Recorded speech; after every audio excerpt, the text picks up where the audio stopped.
Hi, everybody. Welcome back to another episode of the Discovering Multifamily podcast. I'm your host, Anthony Scandariato with Red Knight Properties. And today we have a really special guest here with us, a very unique guest. I never had an author. I've had authors, but authors for ebooks, but never a full-fledged author on our show before. So this will be an interesting conversation, so to speak. John Soforic, he's the author of The Wealthy Gardener, which is an excellent book that I recommend everybody to get their hands on. I'd say it's a modern day rich dad, poor dad, so to speak. And John's going to, basically we're going to have a conversation on, what inspired him to write this book. In the preamble here, it's really titled Life Lessons on Prosperity Between Father and Son. So we want to talk about the inspiration and the bond he has with his son, and kind of the interesting way that he was able to write this book using various metaphors. He goes from a fictional story on one side, and then a non-fictional story on the other side, and relates it back to his own life. And he talks about various topics. He talks about the importance of time, financial security, personal growth, best practices, something called intangible forces. So we want to get into all of that on this show, because the ultimate goal of this show too is to educate our investors and partners and listeners on what it really means to be financially free. And John will kind of talk about that as well. So John, thank you so much for coming on the show. Well, thank you, Anthony. It's a pleasure to be here. I'm honored. Great. So let's kind of go into it. I talked you up a lot. So what is The Wealthy Gardener about? Did I give it justice, or? You talked me up a lot. I appreciate that. Yeah, we could just shut the show down right now. I'm happy. So what is The Wealthy Gardener? Was that your question? Yeah. What is this about? Who is The Wealthy Gardener?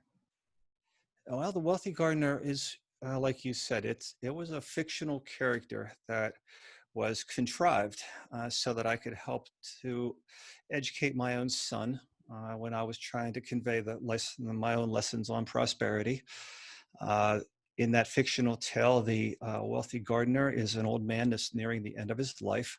He started out with a small vegetable garden, and he grew that garden into a large farm, vineyard, and winery.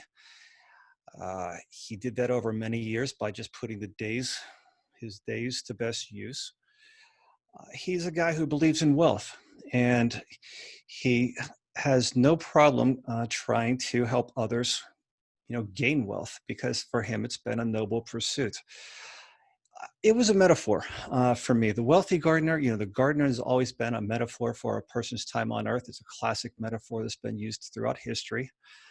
So that's why the garden applied so much to what I was talking about. It's about life.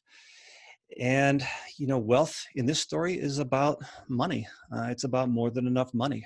So, for my son to live his fullest life, I was hoping that he could win this thing called money, not for greed or power over others, but for power over time, power over himself, so that he could live the fullest life possible.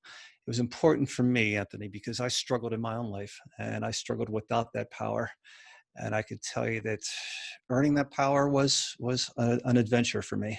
And having that power of time freedom was certainly worth the climb looking back. And so I needed my son to know the lessons that I learned along the way. That's all. Sure. No, and John has a really good story, even in the first section of the book, as he relates it to his own life and his son. Can you kind of talk about, we don't have to go into the full details, but high level, some of the struggles that you went through? I mean, you went, after reading this, you went through some serious struggles, and you were able to turn yourself around very quickly. Can you kind of, and you talk about a lot of different concepts in here, and but if there's anything, one key kind of driving force to motivate you to get back on your feet, because you did have a lot of setbacks, but the fact you're able to overcome them was amazing in such a quick period of time. And what was that light bulb moment for you to get back on track? I'll tell you the truth is, I feel like I was that guy that did things right. I went to college. I was the first person in my family who ever went to college. Some of the setbacks you talk about, the disadvantage that I came from is that, my grandfather was a coal miner and he died penniless. My parents, they started out not with a trailer, but with a half of a trailer. I was the first person in my family to ever go to college. And little did I know that that wasn't the end of the goal, because that was just going to be the start of the real climb, because I graduated with $200,000 of debt in today's dollars. So I started out as a chiropractor, and it took me about till about the age of 30 till I realized one thing for sure. By then I had a wife and two kids, and I was a wage slave. I was working for food, shelter, clothing, paying back this big, enormous debt that nobody could see. And that was my life. And I was frustrated by that. I had I had the life of a wage slave, and I lived it every day. So yeah, I feel for the person who might be in those circumstances right now. You ask about a moment. I can always bring myself back to a moment in my when I was 30. I went for a walk in my hometown. I remember going through a cemetery that's here. I remember sitting beside a tombstone. That tombstone was my grandfather, the coal miner. And I'm sitting here thinking that I'm a wage slave, and I realized that while I might have some disadvantages against me, and while I might feel trapped, that man went into a cave every day of his life and worked 10 hours just to be penniless. That was true wage slavery. There's no way out of that. And he gave 40 years of his life for that. And the sad story is, the tangent there is that he could have been a Major League Baseball player. He turned that down because he had a family. He wanted to provide, and he did the responsible thing. And at 30, I was in a similar situation where I was going to provide. I had a family as well, but I was not going to lose this game of finances. To me, there was a lot of things that I wanted in my life, especially giving my kids opportunities, giving my family security, giving myself a little bit of breathing room. Those things meant so much to me that I set a really big goal at the age of 30, sitting there beside that tombstone. And I could say that was the before and after day where I set this really large goal to retire 20 years later with a retirement income that's pretty sizable. So I didn't just want financial freedom and live in a small life. I was I was done with this. I was so frustrated. I wanted financial power, and financial power to me meant a retirement income of $240,000. That's what I wanted to be coming flowing to me like a river, and I set that goal. Kind of out of that desperation, I think, is really where I was coming from, and I just had enough. And so I set a big goal. Why not? I wanted financial power, and I achieved that over the next 20 years. And then the time came when I finished and I retired, and I wrote that book for my son to teach him how to not be enslaved by money in life as well. It's a tough life if struggling in mediocrity. It's people say that it's hard to gain wealth. Well, it's hard not to gain wealth.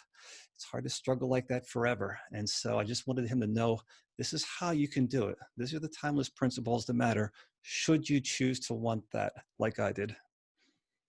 Excellent, excellent. So, what were some of the tactics that you chose after the career as a chiropractor? You talk about it in your book, obviously extensively. I don't want you to give it all away, but on a high level, and then kind of talk about some of the principles that you applied, that you speak about in the book, where you know the impact activities and the intangible forces, and the fact that you can't procrastination is Sure. death, and meditation. There's so many things you talk about.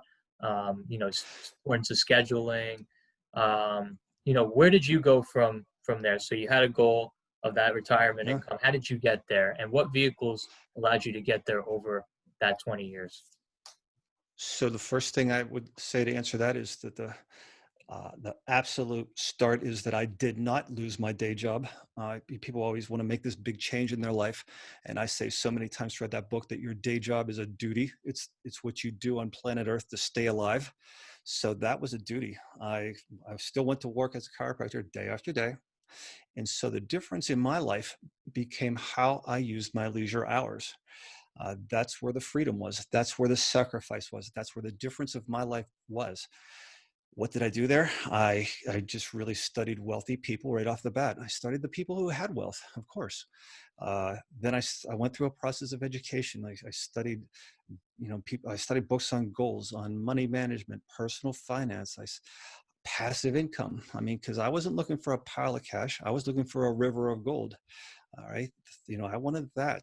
So of course you have to learn, you have to expand yourself and understand things that you don't understand, earlier on in your life.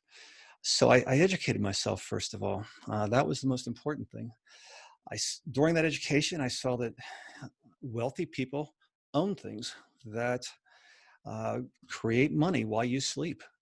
There's no other way around it. You have to get to yourself to ownership. So the problem with ownership is that requires a pile of money. The problem with that is I didn't have any. And so now what? I moved into rental real estate in addition to my chiropractic.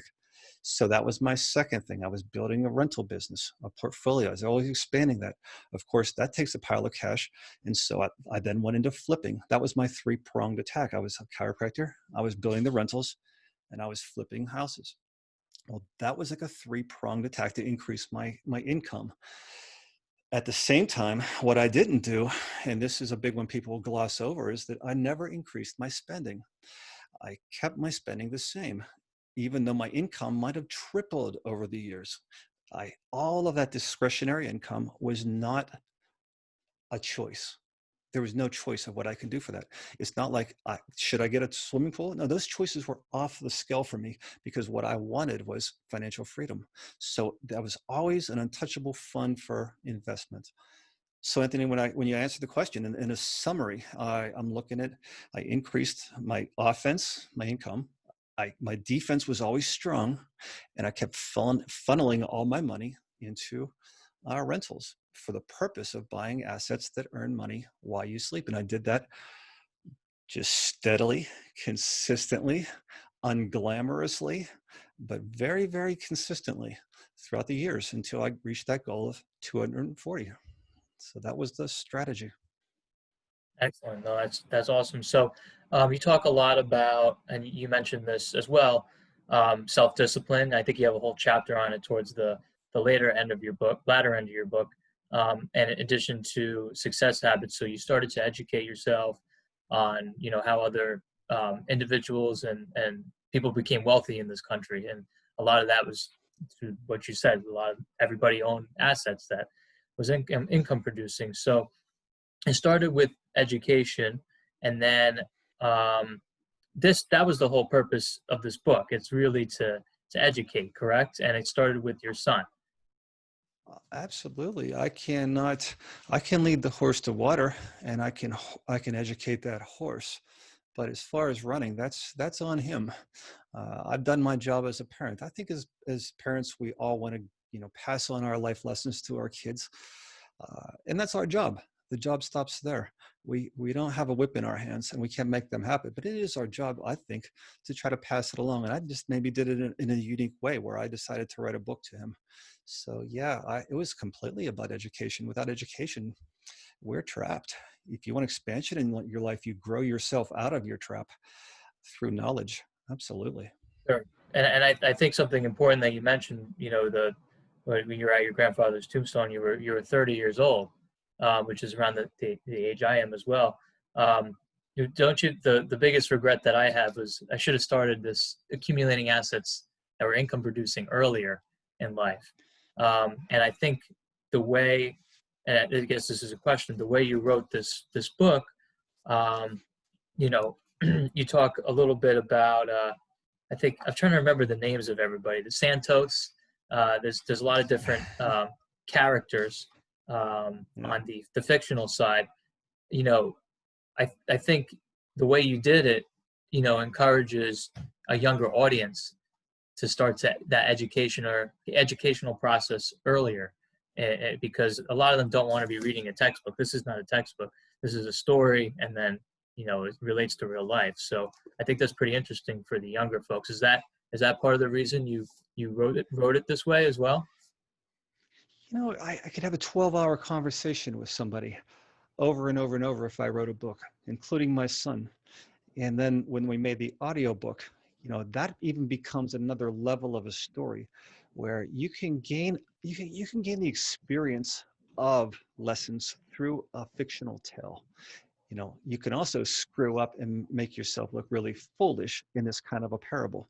And I was aware of that. So I gave it a lot of time, and I cared a lot about trying to make a realistic story that people would understand. It's timeless lessons wrapped around a story that would make you get it, give you the experience of winning while, you're learning. So that was critical to me. I think sometimes knowledge can fall on you and you can just forget about it. But there are times when I've read biographies and I've witnessed how a person handled a situation in a biography. Later on in life, I'm not even thinking about that person, but I said, I remember Ray Kroc, who once said that McDonald's wasn't about burgers. It was about real estate. He was buying real estate. That's how he viewed it. And so you bring back these lessons, and maybe, just maybe, by getting a fictional story in there, you can give people that enlightenment that sticks in there and helps them, gives them the experience. And I would say this, Anthony, in response to what you're saying, the 30-year-old who would say, "I wish I did it sooner." I cannot tell you how many 60-year-olds I hear say that, and they're going to laugh and chuckle because they know you're at the start of life, and these people are wishing. In the book we always talk about the seasons of life. There's a spring, summer, and fall. It's like the life is not two halves but three acts. An act 1, act 2, and act 3. You have 0 to 30, 30 to 60, and 60 to 90. And it's a good way to look at it. Think of the 0 to 30 as that's the learning about wealth. The 30 to 60 is the earning of wealth. And the joke is beyond 60, that's the burning of wealth. So if you do it right, you got enough to burn after you're 60. So I wouldn't rush it too much. Give yourself a pass, forgive it. I could tell you this from my standpoint, talking to a lot of people, anybody who's 30 asking me the questions you are, you're way ahead of the game. So I would say any of your listeners, give yourself a pass on that and start right where you are. That's great. I want to focus on a few things, a few specific topics from the book that I think would help our listeners in terms of increasing their productivity or just mental awareness. Could you talk a little bit more? I really loved the meditation chapter. Could you talk a little bit more about that? And do you still practice this? And how that helps you? It definitely helps me, but I might do it in a different way than you do. So I'd love to hear your thoughts on that. Absolutely. And I do think that there's different ways to do it based on the need of my lifetime. And yeah, you're talking about private stuff like prayer and meditation now. So I'll try to answer that as honestly as possible. Yes, I meditated this morning.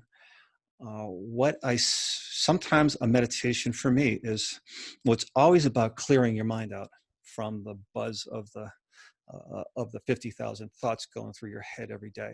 It's getting past thinking and getting more into feeling and getting in tune with the Taoists will call getting in tune with the river. What the Christians will say, getting the presence of God. So everybody has a different term for it, but all religions come back to that stillness, quieting your mind, and getting in touch with what some would say is spirituality, and I would say is spirituality. When I would meditate, there are times when I'm just flat out exhausted, man. And what my goal of that meditation is to just give myself a chance to recharge. That's how I've discovered meditation. When I was burning the candle at both ends, I didn't need any advice about not burning the candle. I needed more wax. And so, that's how you get things in life. You have to earn them. And so I was looking at meditation as just to recharge this tired battery. What I found was that it worked for that, but it also got me aware of a deeper feelings. I think there were some things out of line for me at that time. But if you don't stop and slow down, you don't feel that enough. Specifically, I needed to get rid of some employees. I needed to change some things around. I needed to emphasize a little bit more of this business and a little bit of that business. And if you meditate enough, you're looking for guidance and direction now. You can kind of feel things. We have instincts, we have feelings, not to be trusted exclusively, but to be considered among the mix of our reasonable, rational mind. And so the mix of intuition and reason, I think that's a powerful duo. I don't trust one or the other. I bring them both to every decision. And if you do that, I do think you can avoid poor decisions. And my God, if life isn't decisions, I don't know what it is. Everything we're complaining about usually was a decision, if we live long enough. So that's the value of meditation to me. It can be a guiding force. It can be a quieting, restful force. And I would say so far as if I can feel faith in an outcome, it can be a very powerful force that causes a lot of serendipity, synchronicity, coincidences, people to show up that I do believe was outside the ability of science to explain. And that kind of gets to my next question, would which would be, in the beginning of the book, you talk about, I mentioned it before, the impact activity and the way that you crafted your chiropractic business. And there was a lot of, and correct me if I'm wrong, like visualization and affirmations that you used in order to really grow the clients for your chiropractic business. I mean, it was more of a mental state of mind that kind of got you to really blow up your practice in a good way. So could you kind of talk about that a little bit more? And we talked about meditation, so now more of like the affirmations that helped you to get there. I'm an unabashed believer in goals, in faith, in visualization, in forced repetition, all the things that are you can do to influence your mind. You keep in mind, I come from a sports background, so it wasn't completely foreign to me. Before you walk on a basketball court, you had better have your head together, and before you're walking onto an Olympic platform to compete against people, you don't leave your mind a chance. No. You talk to those people, they have affirmed in their minds. They see exactly what's going to happen. They've worked for that outcome of the mental preparation before the event. Well, for some reason, we get beyond sports and we can't think that way. I don't know why it's so difficult to see that in real life, but it wasn't for me. It was a very logical next step. Uh, I really, for me, I can speak that I needed to win the inner game before I could win the outer game. I needed to control my beliefs and my thought process. And you can do that by sitting down and rehearsing, visualizing in your mind. You can choose beliefs that are empowering. You're not stuck with beliefs. And keep in mind that your beliefs generally are just opinions that you form throughout life due to the repetition of your environment. Well, how about if that's like involuntary? How about when we grow up, we decide to take control of that? That's what that's all about. How about if I believe instead this world is out to get me? How about if I believe this world is out to help me if I do my job? So you can choose beliefs that are empowering. I don't believe that wealthy people are evil or greedy I believe that you can't get wealthy without serving others. Those are the kind of beliefs I don't believe. I know people think that once you get wealthy, you have to give back to society. They got it all backwards. You got to give to society to get wealthy. That's what people don't understand. And when your beliefs aren't aligned, you will find yourself bumping up against a ceiling that you can't even define. Just like the 15-point basketball player that can't figure out why he can't score 20. It's invisible. The difference between execution and your intention, man, it's all in those invisible beliefs. You'll self-sabotage yourself until you get yourself really congruent in the mental game of whatever it is you're pursuing. You have to believe it. You have to want it, but not want other things more than it, like your freedom. You want to give it to your effort. There's a lot that goes into it, but it all starts with your belief. Without your mind, you're nothing. Sure. And it takes a lot of self-discipline to come up with those habits and be repetitive with the habits as well, and to have a consistency that goes along with it, which is something that you talk about as well. John, I'm going to try to wrap it down now. We're coming up on our 30-minute clock. What would you say what inspired you to write this would be your grandfather and your family and like your upbringing inspired you to write this, or what?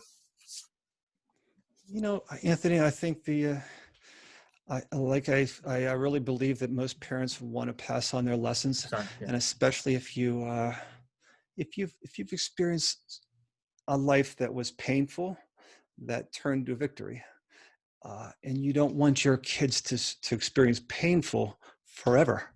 That to me would be one of the worst fates for me as a parent, to watch my kids struggle while I never advised them.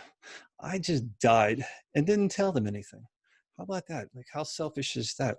And it wasn't easy to write this book, because after I retired, it took me 50 hours a week for 3 years. I gave it. It's not easy. This basement right here, I sat in this basement. So it's almost like you give a ticket through 3 years of your life to say, here's what I'm giving.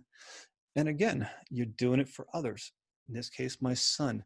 We didn't decide to self-publish this till this was all over. And even at that point, it was difficult to do it.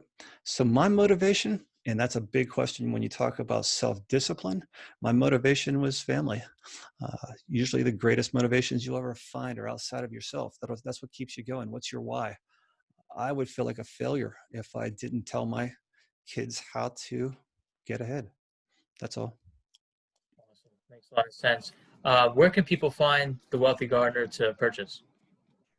It is everywhere now, Anthony. I was picked up by a publisher, and now you can get it in 6 different languages. So you can get it in Chinese and Korea if you like. Did you do Different the countries I don't even audiobook? know how to pronounce. Did you do the audiobook in Chinese too? Korean? You know, no, but I want to say this. Dennis, my narrator for the audiobook, just did a masterpiece. That audiobook gets 5 stars right across the board forever. It hit number 46 worldwide. And I do want to say this: if you like audiobooks, you'll get an experience from that, because Dennis took it to a whole new level. Dennis, my narrator, he's a stud. That's awesome. I'm almost done. I might finish it with the audio version. So, excellent. How can people reach out to you and find you also? You know, right now I have a website called wealthygardener.com, and you know, I'm sometimes on it, sometimes not. So, you know, I'm a guy who's just not a full-time PR man who writes books, who speaks a lot. I'm still involved with a life, and so that is my website. But I don't hover around it every day of my life. But that's where I am. Yep. Excellent. Yeah, I'd encourage everybody listening to definitely pick up a copy, whether it's paper or the audiobook version. I prefer the paper, but if it's an experience, then I have to get it. And definitely check out John's content. He's got a lot of good content. So yeah, thank you so much, John, again for coming on our show. Really appreciate it. We'd love to have you on again when you write The Wealthy Gardener too. Don't pressure me, Anthony. I'm still tired from that book, but thank you so much. Thank you. Appreciate it.